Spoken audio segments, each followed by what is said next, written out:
Continue करते हैं कल की वाणी। तो बाप दादा ने पहले भी समझाया है कि ब्राह्मण जीवन के मुख्य खजाने हैं संकल्प, समय और श्वास। आपके श्वास भी बहुत अमूल्य है। एक श्वास भी कॉमन नहीं हो, व्यर्थ नहीं हो। भक्ति में कहते हैं श्वासोश्वास अपने इष्ट को याद करो। श्वास भी व्यर्थ नहीं जाए। ज्ञान का खजाना, शक्तियों का खजाना, ये तो है ही, लेकिन मुख्य ये तीनों खजाने संकल्प, समय और श्वास आज्ञा प्रमाण सफल होते हैं, व्यर्थ तो नहीं जाते, क्योंकि व्यर्थ जाने से जमा नहीं होता। और जब जमा का खाता इस संगम पर ही जमा करना है। चाहे सतयुग त्रेता में श्रेष्ठ पद प्राप्त करना है, चाहे द्वापर कलयुग में पूज्य पद पाना है, लेकिन दोनों का जमा इस संगम पर करना है। इस हिसाब से सोचो कि संगम समय की जीवन के छोटे से जन्म के संकल्प, समय, श्वास कितने अमूल्य है। इसमें अलवेले नहीं बनना। जैसा आया वैसे दिन बीत गया। दिन बीता नहीं, लेकिन एक दिन में बहुत बहुत गवाया। कितनी सूक्ष्म बात है ना, चेक करें। जब भी कोई फालतू संकल्प, फालतू समय जाता है तो ऐसे नहीं समझो चलो इतने मिनट गए, नहीं, उसको बचाओ। समय अनुसार देखो प्रकृति अपने कार्य में कितना तीव्र है।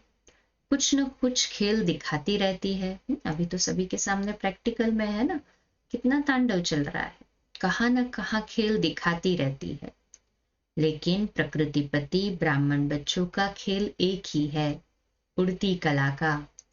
तो प्रकृति तो खेल दिखाती, लेकिन ब्राह्मण अपने उड़ती कला का खेल दिखा रहे हो, बाबा पूछ रहे हैं। कई बच्चे ने बाप दादा को ये रिजल्ट लिख कर दी, ये हुआ ये हुआ। कई बाबा को प्रकृति के पेपर के रिजल्ट भी लिख कर देते हैं, तो बाबा कहते वो तो प्रकृति का खेल तो देख लिया। लेकिन बाप दादा पूछते हैं कि आप लोगों ने सिर्फ प्रकृति का खेल देखा या उड़ती कला के खेल में बिजी रहे। बाह्य परिस्थिति हमारे कंट्रोल में नहीं होगी, परंतु हमारी आंतरिक स्थिति, स्वस्थिति तो हमारे कंट्रोल में है ना। तो हम बाह्य खेल देखने में बिजी न हो जाए प्रकृति के, परंतु अपनी स्वस्थिति में उड़ती कला में बिजी रहे। है ना सभी बिजी? हाँ, है ना सभी का पक्का निश्चय? कहे हाँ जी बाबा। बाबा कहते हैं कई बच्चे गुप्त योगी भी है। ऐसे गुप्त योगी बच्चों को बाप दादा की मदद भी बहुत मिली है। और ऐसे बच्चे स्वयं भी अचल साक्षी रहे और वायुमंडल में भी समय पर सहयोग दिया। जैसे स्थूल सहयोग देने वाले, चाहे गवर्नमेंट, चाहे आसपास के लोग सहयोग देने के लिए तैयार हो जाते हैं, ऐसे ब्राह्मण आत्माओं ने भी अपना सहयोग, शक्ति, शांति देने का, सुख देने का जो ईश्वरीय श्रेष्ठ कार्य है वह किया। बाबा पूछ रहे जैसे वह गवर्नमेंट ने ये किया, फलाने देश ने यह किया, फॉरेन की अनाउंसमेंट करने, फॉरेन ही अनाउंसमेंट करने लग जाते हैं ना। कुछ भी जैसे क्राइसिस होते हैं, जो भी देश या जो भी गवर्नमेंट हेल्प करती है तो वो तुरंत अनाउंसमेंट होता है। तो बाप दादा पूछते हैं आप ब्राह्मणों ने भी अपना ये कार्य किया, आपको भी अलर्ट होना चाहिए। स्थूल सहयोग देना ये भी आवश्यक होता है, इसमें बाप दादा मना नहीं करते। लेकिन जो ब्राह्मण आत्माओं का विशेष कार्य है, जो और कोई सहयोग नहीं दे सकता, ऐसा सहयोग अलर्ट होके आपने दिया, देना है ना। तो ये अटेंशन रखे। या सिर्फ उन्हों को जो बाह्य सामान लगते हैं उस बात का नहीं, परंतु सूक्ष्म में सहयोग, जो हमारी मनसा सेवा, तो उन्हें मन की शांति चाहिए, सामना करने की, सर्कमस्टेंसेस ऐसे अचानक के क्राइसिस के आ जाते तो सामना करने की शक्ति चाहिए, तो वो सूक्ष्म सेवा हमें भी विशेष अटेंशन देनी है। तो स्थूल के साथ सूक्ष्म सहयोग ब्राह्मण ही दे सकते हैं और कोई नहीं दे सकता। तो ये कुछ भी नहीं है, ये तो रिहर्सल है, अभी तो बहुत कुछ देखना है।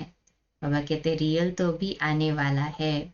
उसकी रिहर्सल आपको भी बाप या समय करा रहा है। जो जो शक्तियां, जो खजाने आपके पास है, उसको समय पर यूज करना आता है ना सभी को। कहे हाँ जी बाबा। जिन्हें यूज करना आता है तो अपना पुरुषार्थ चेक करें।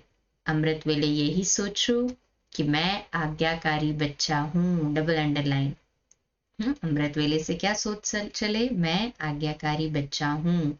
पुरुषार्थ में लग जाना है अमृत वेले से ही। हर कर्म के लिए आज्ञा मिली हुई है, उठने की, सोने की, खाने की, कर्मयोगी बनने की। तो हर कर्म की आज्ञा मिली हुई है। आज्ञाकारी बनना यही बाप समान बनना है। बस श्रीमत पर चलना, न मनमत न परमत, एडिशन नहीं हो। कभी मनमत पर कभी परमत पर चलेंगे तो मेहनत करनी पड़ेगी, सहज नहीं होगा, क्योंकि मनमत परमत उड़ने नहीं देगी।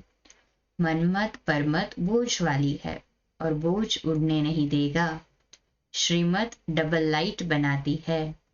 श्रीमत पर चलना अर्थात सहज बाप समान बनना। श्रीमत पर चलने वाले को कोई भी परिस्थिति नीचे नहीं ले आ सकती। तो श्रीमत पर चलना आता है ना सभी को। आता है ना सभी को श्रीमत पर चलना। तो कहे हाँ जी बाबा। तो बाबा कहते हैं आप सब कौन है, विघ्न विनाशक। आप लोगों का टाइटल है ना। विघ्नों की हिम्मत नहीं है जो आपका सामना करे। विघ्न की हार भले हो लेकिन वार न करे। विघ्न विनाशक बनने की हिम्मत है ना सभी में, बाबा पूछ रहे हैं। कहे हाँ जी बाबा। या फिर बाद में, बाद में वापस हिम्मत डाउन तो नहीं हो जाएगी। बाबा कहते हैं यही खुशखबरी अभी लिखो पत्र में बाबा को कि ओके, वेरी गुड, विघ्न विनाशक हूँ। लेटर लिखते हैं ना बाबा को रोज। तो बाबा लेटर में क्या लिखना है वो भी सिखा रहे। ओके, आई एम ओके, ऐसा लिखो, वेरी गुड, विघ्न विनाशक हूँ। तो बस एक अक्षर लिखो, ओके वेरी गुड विघ्न विनाशक, सिर्फ एक अक्षर लिख दो बस, ज्यादा लंबा पत्र नहीं। ओके, लंबा पत्र हो तो लिखने में भी आपको शर्म आएगा। शर्म आएगा ना कि कैसे लिखे, क्या लिखे। कई बच्चे कहते हैं पोता मेल लिखने चाहते हैं, लेकिन जब सोचते हैं कि पोता मेल लिखे तो उस दिन कोई ना कोई ऐसी बात हो जाती है जो लिखने की हिम्मत ही नहीं होती। बात हुई क्यों? विघ्न विनाशक टाइटल नहीं है क्या? विघ्न तो आने ही है ना, परंतु उसको विनाश करना है विघ्न को। तो बाप कहते हैं लिखने से, बताने से आधा कट हो जाता है, इसलिए चार्ट लिखने में अलबेले न बने, इसमें फायदा है। लंबा पत्र भले ना लिखे, सिर्फ ओके बस। अगर कभी कोई गलती हो जाती है तो दूसरे दिन विशेष अटेंशन रख, विघ्न विनाशक बन, फिर ओके का लिखो। सहज कर दिया ना बाबा ने। लंबी कथा नहीं लिखनी है, ये हुआ, इसने ये किया, उसने ये कहा, ये रामायण और उनकी कथाएं है, ऐसा नहीं चाहिए बाबा को। ज्ञान मार्ग का एक ही अक्षर है। कौन सा अक्षर? ओके। जैसे शिव बाबा गोल होता है वैसे ही ओ लिखते हैं ना, तो ओ माना गोल और के माना किंगडम। तो बिंदी और किंगडम दोनों इसमें आ जाता है, आत्मा का परमात्मा का पार्ट और राजाई का पार्ट। तो सभी क्या लिखेंगे लेटर में? ओके लिखेंगे ना सभी ये। कहे हाँ जी बाबा। अच्छा, 2 मिनट के लिए शक्तिशाली योग के प्रकंपन फैलाते हैं साइलेंस में बाबा के घर के लिए।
6 चारों ओर के बाप दादा के आज्ञाकारी बच्चों को, सदा विघ्न विनाशक बच्चों को, सदा श्रीमत पर सहज चलने वाले, मेहनत से मुक्त रहने वाले, सदा मौज में उड़ने और उड़ाने वाले, सर्व खजानों के भंडार से भरपूर रहने वाले, ऐसे बाप के समीप और समान रहने वाले बच्चों को बहुत बहुत याद, प्यार और नमस्ते।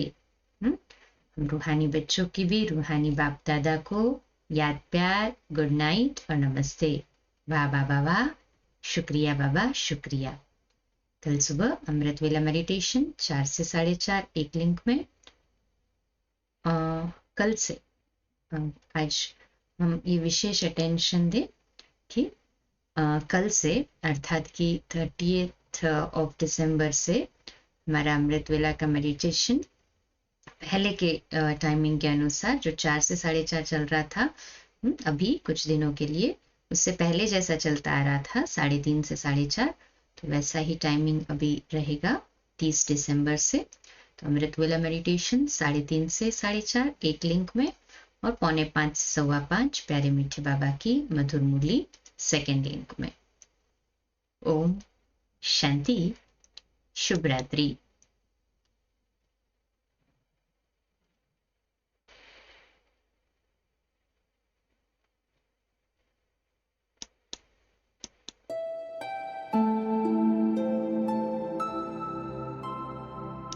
मुरली क्लास 4:45 बजे और रात्रि क्लास कल ऐसे ही 8:45 बजे।